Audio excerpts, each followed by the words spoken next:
welcome to Raising Digital Citizens 4 out of 5. My name is Soren. I'm Jessica. Are we saying our own name now? Yes. We are, okay. Well, that's Jessica. That's my wife, my business partner. And pretty switched on these things, I gotta say. Thank you very much. Yeah, well, there you go. That's the compliment of the week. And no more. We are being bombarded with questions of all sorts around digital parenting, and we try to do our best to discuss them in a low-key manner, I guess. Low-key, not in the slang way. What does that mean? I don't know if any of you have heard, low-key has now become the new slang for honestly. Have you read this? No. Oh, yeah. Well, anybody who's been hearing if you've been hearing your child say low-key a lot and you're wondering what the heck they're talking about, low-key, it means for real. Low-key? There's Low-key? a little slang. Am I using it right now, low-key? Well, I wasn't sure, so Okay. I got a little confused. Well, I hear a lot of slang these days, but the weirdest thing is our kids calling us bro. Bro. Hey, bro. Yeah. Except when she's talking to her brother, then it's okay. Then it's fine. That's fine. But it's weird to be called bro by your low-key. 13 For real. Anyway, what we wanted to, we grouped a couple, hopefully we have them right, but a lot about algorithms we are getting a lot of. And I think it's such a foundational understanding we need to have as parents about what these things are. I'm from a generation where you'll be very surprised now because I look so young. That I'm from a generation before the phone was invented. You know, in our generation, absolutely everything technological was just celebrated as fantastic news. There was never anything that came out of Silicon Valley or any place else that was not good. Any new computer was marvelous, it was wonderful, and it's only in the last decade, I'd say, where we've discovered, whoa, not all technology is working for us. It's working against us, it's working against the best of humanity, it's exploiting us, and certainly it's not good for our kids. That's very new, and this sort of pushback to technology is a very new phenomenon. And I think at the core of that is the development of this algorithm, right? And I think we need to, just in layman terms, discuss a little bit what it is, with the sole purpose of us being able to have better conversations with our kids around this. So, and be in control of it, so it's not as in control of us. That's correct. Yes. May I take a question? Please. Okay. First? Yeah, Or do you want? No, go ahead, take one. All right. I hear a lot about algorithms, but what is it exactly, and what does it mean for me, parent? What it means to you as a parent? Well, I guess it's two questions. I can do the first one. What exactly it is? Well, we don't really know what it is. It's of great secrecy to the companies that are developing algorithms. But in very simple terms, it is the complete examination of all your behaviors that you're exhibiting when you're online, that gets fed into this algorithm that calculates and predicts what do you want to see next. And this, in many ways, in the beginning, it was good. You know, if you are listening to some music, it's nice to know, you know, that the next song isn't some ridiculous rap song if you don't like that, but it's actually something that you like. So that there is a lot of, I know the same with film and what Netflix is doing. There's a lot of positives to it. But the algorithm started to understand another thing about our human behavior that maybe it wasn't even intentional, but it noticed that our human brain reacts a lot to negativity, to outroar, to hate, and without us even wanting it, this algorithm started noticing that we stopped more, we paid more attention, we forwarded, we rewatched things that of a negative, gossiping nature. and suddenly it took us in that direction. And what otherwise was a sort of a public service of just wanting to help us, technology is good, started becoming a pest in a way, because we don't need to be shoved down a rabbit hole of negativity. That's good for nobody, and that's what happened. Bad news travels faster than good news. We discovered that there was a MIT study some years back now that studied 120,000 tweets or something like that when it was still Twitter. And bad news just travels 6 times faster. It spread more like that. And again, this fear is sticking to us. Yeah.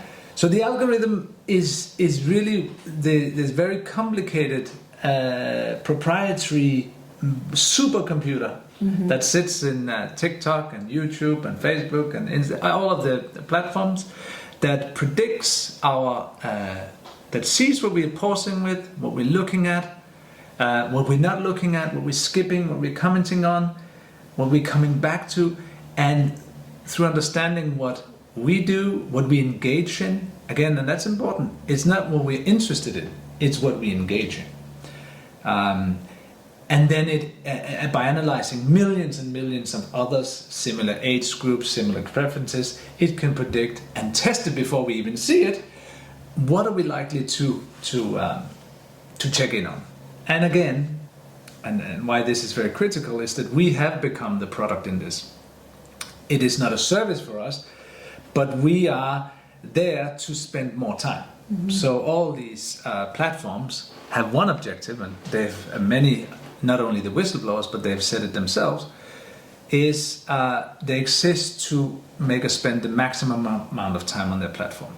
So when we're just about to log out and do something else with our life, go for a walk, have a nice conversation, we just see that little video or feed that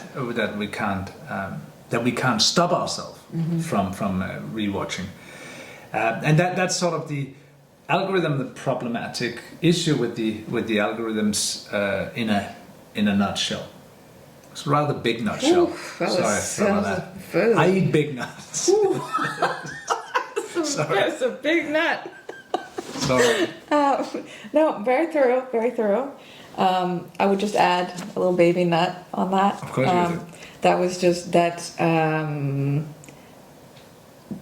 Therefore, as a parent, I think that it's very crucial that we ourselves really try to have self-awareness and feel when we get pulled down that rabbit hole. Because again, I mean, cannot say this enough, how we are the role model, and not just through what we do, but also experiencing it. So feeling not only the rabbit hole, but watching where it takes you, seeing how it tries to hook you. Again, this is how we can be in control of it, so it's not as in control of us. Yeah, that was the second part of the question. Yeah. What does it mean for me? We need to understand it. Kids need to understand this. This is one of our big philosophies is don't try and ban and restrict everything, because do as much as you can, but they need to learn this. And this is such an essential part of this modern economy, to understand what's going on behind the scenes of these tech companies. So by talking about it, showing the incentives, we can pass it on. So we need to understand it first and foremost. Anything else you want to add on to this? I could go on for hours. All right, why don't we take another question? I'll answer one. All right. Okay. All right. Now you better be brief on this one. I'm going to I be tell you, so man. succinct. So my daughter always seems anxious and edgy when she has been on her phone. Should I worry? Yes. No, concentrate. Tolstoy wants to. No, wait, don't wait, blame I'm the here. cat. Don't blame the cat. Don't mind the haircut. He had a haircut. Yeah. Okay. Sorry, what was the question? You're very long-winded. My daughter always Concentrate. seems anxious and edgy when she has been on her phone. Should I worry?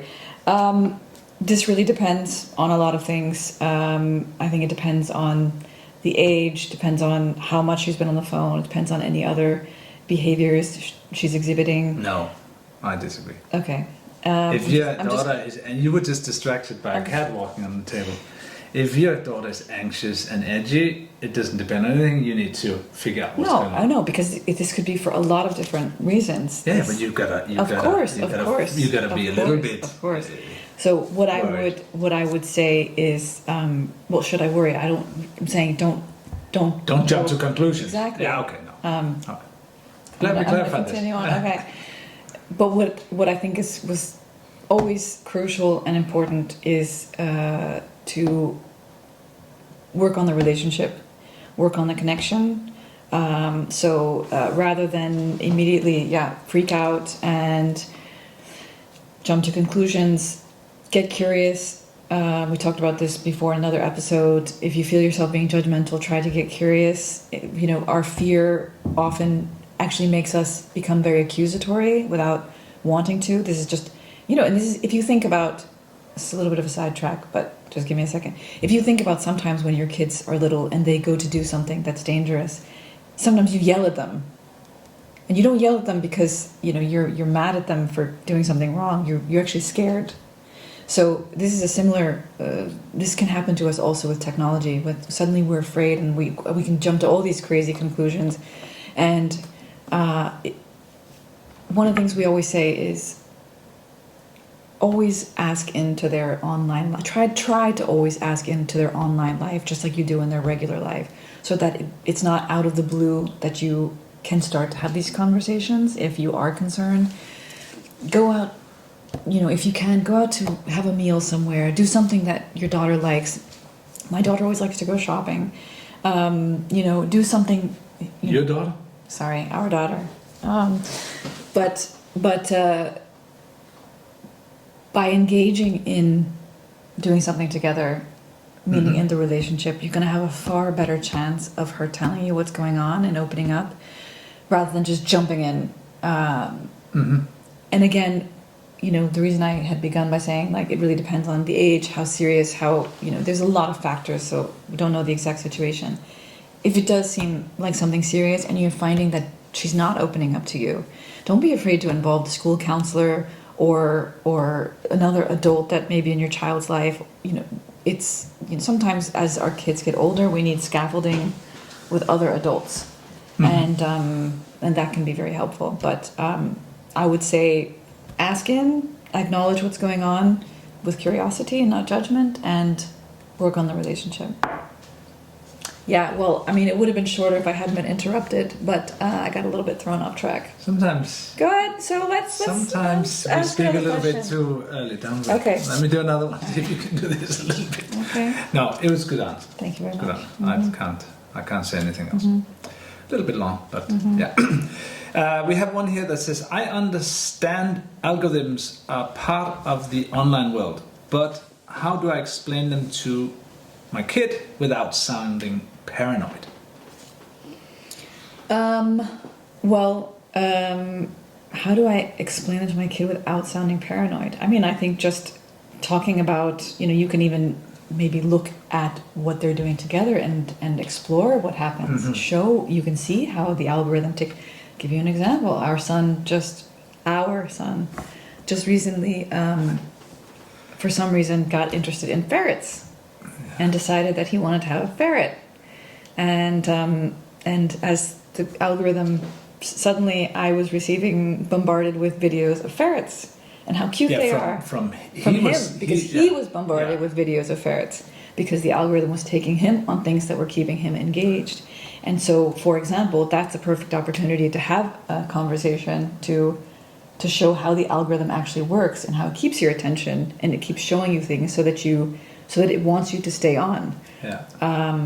So that you can actually just see how it works together. Yeah. The thing I would say to sort of be aware of, again, kind of ties back into the big fat nutshell question we had in the beginning. The very concise walkthrough of algorithms. This thing about self-awareness and feeling when you are, one, being sucked into the algorithm, so it's keeping you hooked on a rabbit hole, but two, something super important for kids and a big concern for parents is what happens sometimes with the algorithm is where you start with a ferret, you may end up with something violent or really unpleasant to be seeing. And this is what we want to protect our kids from. And yes, again, you can ban and ban and ban, but it's much more powerful in the long run if you can help them understand, am I seeing something that I don't like? What do I do if I see something that I feel is unpleasant, that I feel is harmful, or I don't, something feels wrong? Like, it's very important that we help them become aware of that and know what to do when they experience it themselves, or if they're with a friend or with a group of friends where they're seeing something that they feel doesn't feel right. The old little trick of also putting yourself in the picture is good, right? To show what, when it happens to you, be honest about it, and maybe tell your child, oh man, I made the mistake of searching for this the other week, and look what my feed looks like now. Always a good thing to do. Tell stories of your own experience. Also online, this is a really great technique to build a bridge with your child. Yeah. Do we have time for another one? I'm not sure. We've been spending a lot of time. What's the last one? Is there anything I can do to resist the pull, or is it just how the world works now? Well, I think it is how the world works. Absolutely. I don't see any way out of it. I think there's a way out of it by being much more strict of what can be done and what can't be done for kids, and I hope that there is a future there. That kids are just, their brain is not developed to resist this impulse control. I mean, you're an adult, you still can't resist impulse control. So kids can't, it's just impossible. So I hate to see our children being exploited that way, but I don't think it's ever going to go away. So I think the best is to teach them about them. Strengthen them in this. Explain to them that it's happening. With awareness and critical thinking, and just more and more that we talk about it. We create this critical thinking and awareness. And I don't think we talked about it in this episode, but in another one we talked about this generational effect, where when you have these conversations with this, for example, with this kit that we created, and you ask them questions about the algorithm or ways that they can come up with to critical think, that they generate themselves, not that we tell them, but that they actually come up with the answers themselves. This also helps strengthen their critical thinking skills. We want to empower our kids. This is fundamentally, in the long run, going to be the best way to protect them. I know I'm not the native speaker here, but I just want to clarify a thing you said, because you said the kit we created. Jessica wasn't referring to a child we created. She was referring to a kit, KIT, which is this Raising Digital Citizens kit with these 200 questions that we so like to tell you about, because they work. We have created some kits together as well, but that's for another kit, some other episode. So yeah, I guess in summary of the algorithms and mixing it in with our philosophy, it's not we can't control every aspect of their life, but we can teach them and help them understand what's going on. I think you mentioned scaffolding. We do have to build a scaffolding around, make sure that parental controls are turned on, that we can turn off this continuous scroll on some apps, allows you to do that it doesn't keep going on in infinity. Autoplay can be turned off on some things. I think you should do all that, but I think you should build something in your family that sort of gatekeeps that, be it by being an example, and teach them how to control it themselves rather than control them. Yes, I'm gonna just add something on here. Of course you are. I'm sorry, I don't mean to make this go so long, but speaking of this, the idea of this kit and what is the purpose it serves. We were talking about this the other night. When you think of all the Marvel, these Marvel movies about superheroes and which our kids love, but the idea behind these is often that you have this this character that ends up going out into a world, and they go through trials and tribulations, and they have to learn to have this superpower, which they end up taking out into this world. The idea behind this kit and these conversations and the time it takes to sort of build up this foundational trust is a little bit like creating these skills to give them the superpower so that they can fight the algorithm, so that they can fight, some of these things that they're going to encounter, the dangers that they're going to encounter. So at home, we're helping to train them up so that no matter what happens, if we're there or we're not there, they have the superpowers. And this does take some time, and it does take some effort and investment in time particularly, but it's so worth it. Yeah. I mean, if the time you invest now it may be complicated, but that's an easier conversation than the one you're going to have if you don't invest the time, right? That's going to be much more serious. It's going to there's going to be pain on the way if you don't do it early. Yeah. That's how they become in a way the superhero over these challenges that are so scary. And with that, we thank you for listening in, and thank you for being here with us and participating in this. And it's not about having all the answers, but it's about being curious and having the right conversation. So thanks again. See you next time. Bye.